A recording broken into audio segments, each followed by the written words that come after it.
welcome back here, Bruce. It's great to have you. Thanks, Jerry. So the G7, we'll start with that. We'll go in chronological order here. What was your take on what Trump attempted to do there? Well, I think it's part of his larger program that the so-called rules-based international order that, the other side is hysterical over Trump dismantling needs to be reformed. It has evolved into a transnational institution to which we cede some of our sovereignty, and that functions usually as a mechanism for other states to pursue their economic and other self-interests at the expense of ours. And that covers NATO, the World Bank, the International Monetary Fund, all of these basically progressive ideas that nationalism is somehow dangerous and responsible for the catastrophes of the 20th century, and you need to have a technocratic elite through these institutions running the show. And Trump has intuited or understood, I don't know which, that this isn't really serving America's interests or security that well. So to me, he went to the G7 to say, this has to be reformed. Just as he's telling China on tariffs, this has to be reformed. You're supposed to be our allies, yet there's an imbalance in our trade.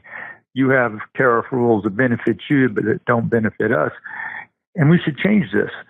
And I think that's a much needed shift in American leadership, which under both parties has simply accepted the need for these sorts of transnational institutions and not remembering that their job is to tend the interests and security of the citizens of the United States.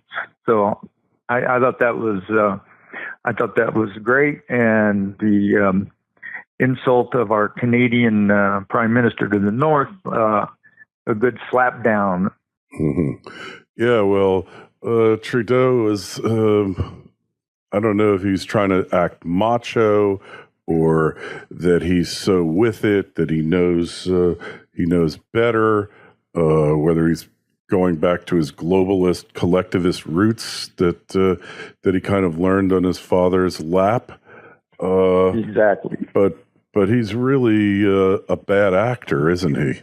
Well, I would say that there's a almost reflexive shamelessness that I don't think these guys even know, that when you spend a mere 1% of GDP on your military, as Canada does, which means that our taxpayers are subsidizing your security, and this goes for the other G7 members, then to maintain this sort of imbalances in trade and tariffs, and then to try and scold our leaders about their attempts to rectify that imbalance, it's shameful.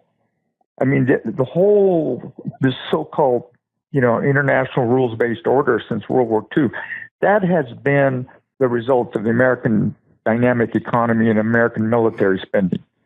And this extends to NATO also, who still aren't getting on board with what they themselves established as a 2% minimum GDP on defense. They talked big, but if you look at the latest figures, they're on the NATO website, they're still not there yet. And I don't think they are, because it's not in their interest. It's in their interest to have us subsidize their defense so that they can spend money on what is in their interest. And we've been allowing this imbalance and this double standard for too long, and it's time to put everybody on notice that there's going to be some changes, and that we are going to, again, put our interests and security at the top of the list. So what about the response of the globalists and the Democrats that Trump is destroying our alliances, that he's mistreating our enemies, and he's at the same time, I should say, he's mistreating our allies, and at the same time he's sitting down, breaking bread with our enemies? What do you have to say about that one? Listen, sometimes your friends and your allies and even your family need a come to Jesus moment. They need a wake-up call. And it's the responsibility of our leader and commander-in-chief to administer those correctives. That doesn't mean he's bailing on the whole suite of, institutions. So that's a hysterical exaggeration. What he's doing, as I said, is saying we're going to reconfigure it so that it is more balanced. And remind you that given our role in allowing the global economy to function by protecting the sea lanes, et cetera, you really need to start carrying more of your own weight in this collective enterprise and not just assume that we're always going to be there to make sure Iran doesn't close the Straits of Hormuz, which it doesn't because we have a couple of aircraft carriers in the vicinity, and the whole EU has maybe one or two, which rarely go out to sea and do anything. Mm-hmm. So I don't think that's just the hysterical reaction of the never Trump of both parties, and I don't pay it any mind anymore because every time they indulge this, they're giving the Republicans free advertising of why the voters should not vote for Democrats. Yeah. So as for the second point, which is, this is really, really preposterous because we had an alliance with one of the greatest mass murderers in history, Joseph Stalin. Mm-hmm. And it wasn't just, like Churchill. Churchill's attitude with Stalin was, well, you're a rat, but we have to do business with you. Go back and look at FDR's warmth for Joseph Stalin, calling him Uncle Joe, saying to his Secretary of State, well, we got to, we've got to give in to Stalin. We have to, give him a little slack and everything. So, this complaining about a few nice things that Trump said to us, petty tin pot dictator like Kim Jong-un, I mean, that doesn't stand comparison to what Stalin did. And then Kennedy and Kissinger and Nixon, they had to go make nice with probably the world's history's greatest mass murderer, Mao Zedong. Mm-hmm. Were they supposed to go and start scolding him and telling him what a rat he was? Of course not. These guys always talk about, well, we have to have diplomacy. Well, part of diplomacy is pretending to be polite to somebody because you're after something greater. You're not going to start the diplomatic negotiation by alienating them, by giving them sermons. So this whole business, again, Kerry, this is just the reflexive, unthinking, hysterical reaction of people who are seeing their cherished worldview and their superior place in it being challenged. And like most children, they don't like it. Mm-hmm.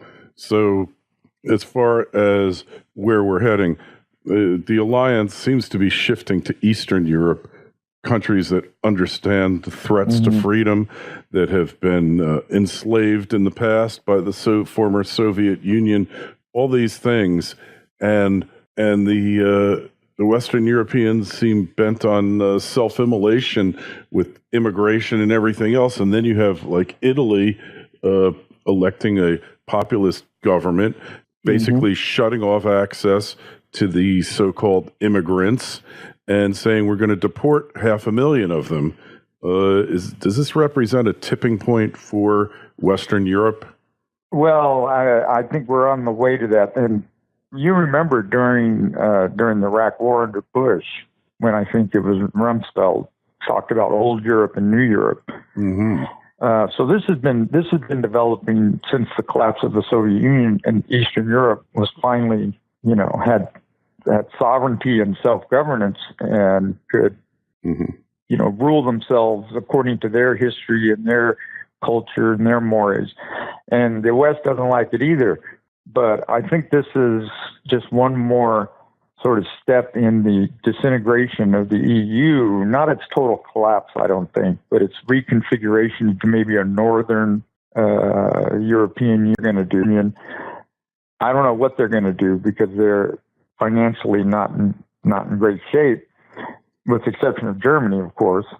So we're watching a process unfolding that, I doubt is going to reach its tipping point for some time, but it's definitely coming. Unless the European economies, the Northern European economies, can reform once again and get a grip on this immigration nonsense, I don't see it changing. Let's don't forget, when we're talking about Eastern Europe, it wasn't just the Soviet Empire they were brutalized by. It was the Ottoman Empire as well, the Muslim Ottoman Empire. Mm-hmm. So they're very sensitive in their historical memory to opening the floodgates to more Muslims from the Middle East, because they have experience with Muslims from their East coming into their countries, and the unpleasant experiences they had. So it's really arrogant of the Western Europe to dismiss those historical memories. They're part of what make us what we are. So I think in general, Kerry, the whole technocratic, top-down, democracy deficit idea of governing, which comes from the progressive movement, and is leftist in origins, and is totally contrary to our traditions, particularly of self-rule and federalism and state sovereignty and individualism. I think it's under great stress, and I think a lot of the hysterical reaction to Donald Trump reflects this sense on the global anti-Trumpers, that this very nice sort of order or model that they have profited from is under attack. And I say that's a good thing. I'm glad they feel that way.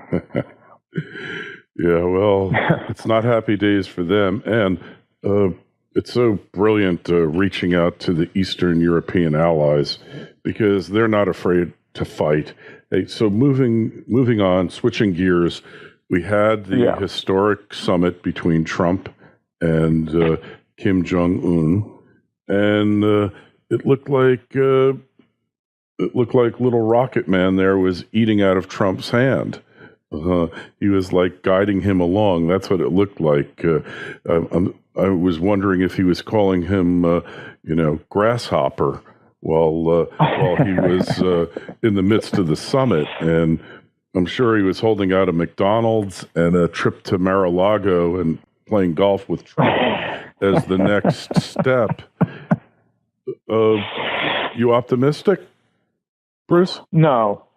Here, I think that a lot of the, coverage from the conservative media is a little bit intemperate, and that we need to be more cautious. North Korea has been doing this for a long time, and you can go back and look at the history of these previous summits and meetings. It's historic in the sense that an American president met with him. That's right. But at this point, that's nothing but PR, or that's nothing but window dressing. First, we have to see what concrete material concessions is North Korea going to make, because they have done this over and over, and they've been rewarded with nuclear reactors for peaceful uses, of course, food, etc., all kinds of inducements, and then they've turned around and they've reneged on whatever agreement they made, and that's a matter of historical record. So, given that track record, I would hold off the Nobel Prize nominations at this point. The second point is, it seems to me that what this is really about is China and the United States. And I think it's pretty clear that Kim Jong-un is not going to do anything that Xi doesn't want him to do. And that this is part of the relationship of China and the United States. So what we really have to be thinking about is, what is China up to? What does China want? Are they counseling or coercing Kim into making nice, because that takes some of the heat off of the impending trade war with the United States and tariffs? And interfering with China's aim to make the South China Sea what the Gulf of Mexico is to us. We don't see any Chinese battleships cruising the Gulf of Mexico. So this is a very complicated three-way negotiation. One held, for the cameras, and the other one going on behind the scenes. So I think we need to wait and see how this develops. Yeah, well, I will grant you that we don't know how this is going to work out yet, but North Korea has always been a protectorate of China's, or Korea has, and I think that perhaps Kim Jong-un is tired of being a puppet, and he's playing a little bit off against China as well. So, yeah, I think it's legitimate. Well, yeah. I think it's legit. Yeah, it's three ways, and that makes it much more complex. It's Kim's relationship with China, our relationship with Kim, and our relationship with China, and the perception of each what those other relationships are. So that's why, just making the state visit. Listen, I'm happy that he did that. If only because it is driving the Never Trump so-called resistance crazy, and anything that does that makes votes for Republicans, and I'm all for it. But from a wider perspective, we've been down this road of great expectations, and then once more see nothing come of it. But we're at the point now that we can't continue what's been happening for 30 years. We can't continue this game of playing Charlie Brown to Kim Jong-un's Lucy. You know the old gag. Lucy baits Charlie Brown into trying to kick the football, and then at the last second she jerks it away. So again, I wouldn't make a prediction or a bet, but hopefully keep our eye on it and see what transpires. Yeah. Well, I'm optimistic about it. I think this is the real thing. But hey, keep an open mind, see what's going to happen, because we don't really know what's going on behind the scenes, do we? Exactly. That's, particularly with China. I mean, China's a master of keeping its real intentions sort of close to the vest. But remember, North Korea without China collapses. It would have collapsed a long time ago, decades ago. China keeps it going for its own reasons. So we have to really make this all a part of how we are reforming or correcting, or however you want to put it, our relationship with China. Right. Yep, agreed. Trust but verify. But I think this is a major turning point. Look, we were talking about nuclear conflagration 6 months ago. Now they're sitting down and meeting. And the idea of meeting in Singapore, I think, is very significant because it is, dominated by ethnic Chinese, the Singapore economy, but it's still a free country, a city-state. It's super advanced. So there's a symbolism there of Kim Jong-un looking to bridge the gap, if you will, bring North Korea into the modern age. And I think... Well, yeah. And I've been thinking that, look, China has been able to modernize its economy and become richer, but still holding on to autocratic rule. And it seems to me that somebody in China is sitting down telling Kim Jong-un, look, you don't have to, protect yourself the way you have been. You can do it the way we did. You can lie and obfuscate while you bring in foreign investment. You liberalize a little bit, but the power's always in your hands. And you don't need the possession of nuclear weapons to do that. Because you've got the big brother to your east. And I don't see why, and maybe somebody more knowledgeable could tell me why, China couldn't tell Kim, look, ship all of your your missiles, your warheads, right? Send it across the border to us. That way, if you get to the point and relations deteriorate and you think you need them, you'll have them. Now, Kim probably wouldn't want to do that, but again, China has so much leverage. Yeah. Without China, North Korea is toast for sure. It's a fascinating situation here, but I am very optimistic. I don't know if you caught the interview with Chris Cuomo and Dennis Rodman, but according to what he says, Kim has been reaching out for many years, wanting to change the state of affairs. And, Rodman's a little flaky, I will grant you, and, who the heck knows. But I think there was some sincerity there on his part. And for some reason, Kim Jong-un is the only one, Rodman's the only one that he's reached out to. This is fascinating in and of itself because the guy is a weirdo, but yet Trump, before they went to the summit, I guess he had his intelligence people there. He was there, Pompeo, trying to figure out what the real deal is with Kim Jong-un, which, a lot of times celebrities are the only ones that can ever really connect with these autocratic rulers because normal people are just never really going to have the opportunity. So that was fascinating too. Yeah, it is. But remember, historically, usually those kinds of informal ambassadors, let's call them, end up being the chumps of whoever invites them. And the great example of this is Charles Lindbergh in the